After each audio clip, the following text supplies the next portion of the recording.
దౌటల్లో ఉన్న ముత్యాలమ్మ గుడి ప్రజలందరికీ అతి పవిత్రమైన విశ్వాసం కలిగినటువంటి ఆలయం ఇది. మల్కాజిగిరి పార్లమెంట్లో భారతీయ జనతా పార్టీ గొప్ప విజయం సాధిస్తే మొక్కులు చెల్లించుకున్నామని చెప్పి మా నాయకులు కార్యకర్తలు వెంకటేష్ గారి ఆధ్వర్యంలో ఈరోజు మొక్కులు చెల్లించడం జరిగింది. అనుకున్నట్టుగానే గతంలో భారతీయ జనతా పార్టీ నరేంద్ర మోడీ గారి నాయకత్వంలో 303 సీట్లు గెలిస్తే ఈసారి 310 నుంచి 315 సీట్లు భారతీయ జనతా పార్టీ తన సొంత కాళ్ళ మీద మిత్రపక్షాలతో కలుపుకుంటే 360-370 సీట్లు గెలుస్తాయని చెప్పి అయితే వచ్చిందో నేను అనుకుంటా భారత ప్రజానీకం అంతా కూడా అబ్కీ బార్ 400 పార్ ఈసారి మోడీ గారు 400 పై సీట్లు సాధించి భారత ప్రజల సంపూర్ణ ఆశీర్వాదం పొందుతారని చెప్పేది భావించిండ్రో అది తీరేటట్టుగా భావిస్తా ఉన్నాం. మూడవసారి ముచ్చటగా ప్రధానమంత్రి నరేంద్ర మోడీ గారు మళ్ళీ బాధ్యతలు చేపట్టబోతున్న శుభ సందర్భంలో ఇవాళ మల్కాజిగిరి నియోజకవర్గ ప్రజానీకానికి కూడా అంటే ఈ తెలంగాణ గడ్డ మీద 17 నియోజకవర్గాల్లో అతి ఎక్కువ మెజార్టీ సాధించి గెలిచేటువంటి సీటుగా మల్కాజిగిరి చరిత్రకెక్కబోతూ ఉంది. కాబట్టి దీనికి సహకరించినటువంటి కార్యకర్తలు నాయకులు అన్ని పార్టీలలో ఉన్నటువంటి కార్యకర్తలు నాయకులు అదేవిధంగా ఎక్కడికక్కడ నాయకులు లేని కాడ వాళ్ళే నాయకులై అపార్ట్మెంట్లలో గేటెడ్ కమ్యూనిటీలలో కాలనీలలో బస్తీలలో ఇవాళ ప్రజలు స్వచ్ఛందంగా ఇవాళ నన్ను నిండు మనసుతో దీవించి ఆశ్రయించి గెలిపిస్తున్నందుకు వారికి పేరు పైన ధన్యవాదాలు తెలుస్తూ ఉన్నా. ఇలా అమ్మవారిని మొక్కులు చెల్లించుకున్నాం.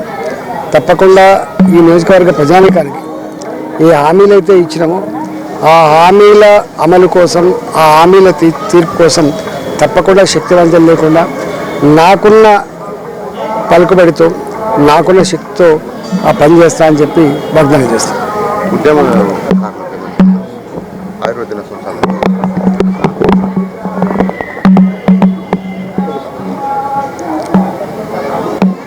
తెలంగాణ రాష్ట్రాన్ని సాధించుకొని 10 సంవత్సరాలు పూర్తి కావాల్సిన సందర్భంలో దశాబ్ద ఉత్సవాలు జరుపుకుంటున్నటువంటి యావత్ తెలంగాణ ప్రజానీకానికి శుభాకాంక్షలు తెలియజేస్తా ఉన్నాం. 10 సంవత్సరాల కాలంలో కేసీఆర్ గారు నిజమైన ఉద్యమకారులకి నిజమైనటువంటి త్యాగమూర్తులకి ఉన్నంత ప్రాధాన్యత ఇవ్వలేకపోయింది. ఇవాళ మళ్ళీ ఈ ప్రభుత్వం ఏదో మేము అమరవీరులకు అనేక రకాల హామీలు ఇచ్చిండ్రు. 250 గజాల జాగిస్తా అని చెప్పిండ్రు, ఇల్లు కట్టిస్తా అని చెప్పిండ్రు, వాళ్లకు ప్రతి నెల వృత్తి ఇస్తా అని చెప్పిండ్రు.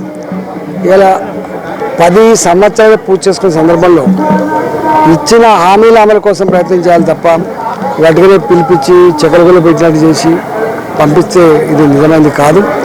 ఇవాళ నాలాంటి వాళ్ళు అనేక మంది ఇవాళ ఆనాడు తెలంగాణ ఉద్యమంలో 100 కేసులు పెట్టినా ఎన్నిసార్లు బెదిరింపులకు పాల్పడ్డా అనేక సంవత్సరాలుగా రోడ్ల మీదనే ఇవాళ ఇదే అల్వాల్ తెలంగాణ తల్లి విగ్రహం దగ్గర పోరాట బొడ్రాయిని పెట్టి 100 రోజుల పాటు దీక్ష నిర్వహించిన చరిత్ర ఇప్పటికీ మర్చిపోము.